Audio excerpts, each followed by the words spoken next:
Honourable speaker sir, ये सवाल बहुत ही इम्पोर्टेंट सवाल है क्योंकि ड्यूरिंग ऑपरेशन सिंदूर आप अच्छी तरह जानते हैं, सारा हाउस जानता है, मीडिया जानता है, ऑफिसर जानते हैं, कोई ऐसा मैं कहूँगा हिंदुस्तान और पूरी दुनिया में हर आदमी जानता है कि किस कदर जो मुश्किल हालात जो हैं जो मेरी कॉन्स्टिट्यूंसी में पुंछ में बने।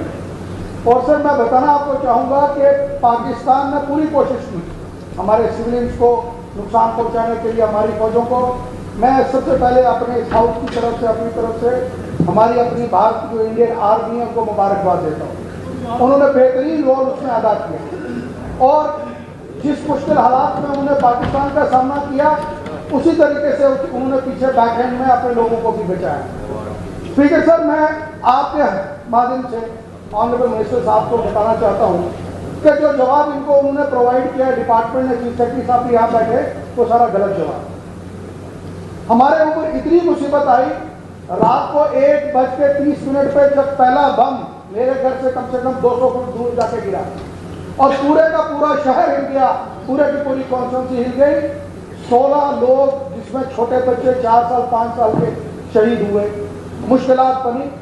मैंने अपनी कॉन्स्टिट्यूंसी में, स्पीकर सर आप सुन के हैरान होंगे ये सवाल क्यों इंपॉर्टेंट है। ट्रैक्टर के ऊपर जो पीछे जिसमें लोग वो घास और अपना मलबा लेके जाते हैं, पूरी फैमिली बिठा के हमने बॉर्डर इलाके से शिफ्ट करके हमने सेफर साइड पहुंचाई। लेकिन बदकिस्मती ये है, ये जो डिपार्टमेंट SRTC का है, मैं मंत्री साहब से गुजारिश करूंगा टॉप से लेकर बॉटम तक सबको जो है सस्पेंड कर दीजिए, आप इनके खिलाफ कार्रवाई कीजिए, इस डिपार्टमेंट के ऊपर FIR लगनी चाहिए। सर स्पीकर सर, इस जवाब में ऑनरेबल मिनिस्टर साहब ने कहा 2 बसें जो है हवेली कॉन्स्टिट्यूंसी के लिए और डिस्ट्रिक्ट वहां भेजी गई, लेकिन जबकि जो रिकॉर्ड है सिर्फ एक गाड़ी वहां थी और वो कोई जम्मू से गाड़ी नहीं आई, वो गाड़ी ऑलरेडी वहां खड़ी थी। और गाड़ी का मैं आपको नंबर भी दे सकता हूं, जिस गाड़ी का नंबर JK02Y। और आप सुन के हैरान होंगे कि इन्होंने गाड़ियां कहां पर डाइवर्ट की। इस डिपार्टमेंट ने गाड़ियां किश्तवाड़ में जो है डाइवर्ट की, जहां पे एक बम तक नहीं गिरा। इन्होंने अपनी गाड़ियां अपनी कॉन्स्टिट्यूंसी में शिफ्ट की, जहां इनकी अपनी कॉन्स्टिट्यूंसी थी। 15 गाड़ियां इनकी अपनी कॉन्स्टिट्यूंसी में गई।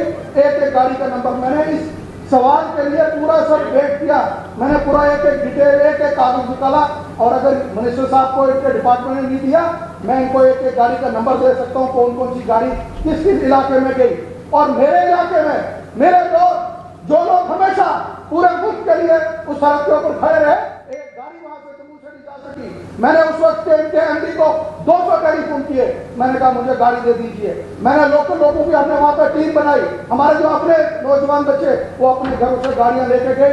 स्पीकर साहब आपको बताना चाहूंगा, एक ट्रैक्टर वाले ने 35,000 रुपया लिया एक फैमिली को शिफ्ट करने के लिए, 2 किलोमीटर के उस फैमिली को मुझे शिफ्ट करना है। छोटे छोटे बच्चों के अगर मुश्किलात आई, मैं हैरान हूं कि यहाँ ऑफिसर गैलरी में बैठे, चीफ सेक्रेटरी साहब भी बैठे। मैं चीफ सेक्रेटरी साहब से पूछना चाहता हूँ कि आपकी कोई जिम्मेदारी नहीं थी कि उस जो लोग पूरा देश के लिए वहां पर खड़े थे, अपने कुर्बानी देने के लिए तैयार थे, क्या वहां पे एक गाड़ी नहीं जा सकती थी? एक आदमी कोई नहीं जा सकता था, एक आदमी वहां पे नहीं भेजा और हमारे लोग खून के आंसू में रोए, कोई वहां पे नहीं पहुंचा।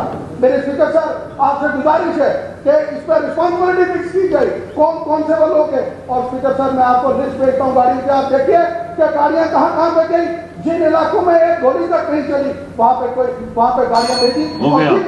आगे आपकी बात आ गई। स्पीकर सर इसके साथ साथ और बात कहूंगा, सबसे दूर दराज इलाका पुंछ हमारा जो है जम्मू प्रोविंस में है, नई गाड़ियां वहां पे आई। मिनिस्टर साहब उन जगहों पे गाड़ियां देखते हैं जहां रिबन काटते हैं, जहां पे ऑलरेडी गाड़ियां लगी हुई हैं। लेकिन मेरा वो इलाका जो बॉर्डर के साथ जुड़ा है, जहां पे बच्चे जिनको पढ़ने की मुश्किलात है, एक रास्ता है MIBG का जो हिंदुस्तान के साथ जोड़ता है, उसमें भी अगर डिपार्टमेंट गाड़ी नहीं भेज सकता तो मुझे समझ गया कि डिपार्टमेंट का क्या है। ऑनरेबल मिनिस्टर साहब बताएं कौन रिस्पॉन्सिबल है। अब तशरीफ रखिए।